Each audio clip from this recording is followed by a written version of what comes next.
येणाऱ्या या दीपावलीसाठी अमरावती शहरातील सर्व नागरिकांना माझ्यातर्फे मनपूर्वक शुभेच्छा। हे नवीन वर्ष व दीपावली आपल्या सर्वांच्या जीवनामध्ये उत्कर्ष, आनंद, समाधान आणि संपन्नता घेऊन येवो हीच या दिवाळीच्या निमित्ताने ईश्वर चरणी मी प्रार्थना करतो। आपल्याला उत्तम आरोग्य लाभो ही प्रभू चरणी प्रार्थना करतो।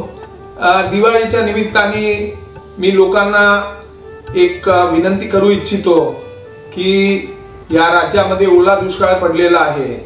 आमचा शेतकरी राजा जो आहे हा प्रचंड संकटात सापडलेला आहे आणि अशा परिस्थितीमध्ये प्रत्येकाची ही जबाबदारी आहे की दीपावलीचा उत्सव साजरा करत असताना काही आपल्याला वाचवता येईल का त्याचा आपण थोडा प्रयास करावा। आमच्या बांधवांना काही आपल्याला मदत करता येईल का, शेतकरी बांधवांना याचा प्रयास करावा।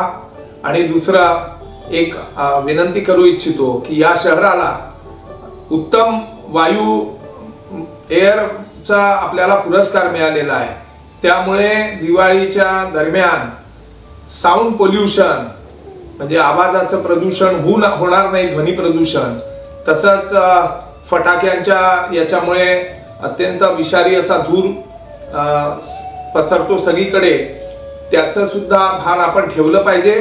कोणत्याही परिस्थितीमध्ये आपल्या शहराचं प्रदूषण वाढणार नाही, आपलं वातावरण खराब होणार नाही, या दृष्टीने सुद्धा सर्वांनी प्रदूषण मुक्त दिवाळी साजरी करावी असं पण आपल्याला सर्वांना मनापासून आवाहन करतो।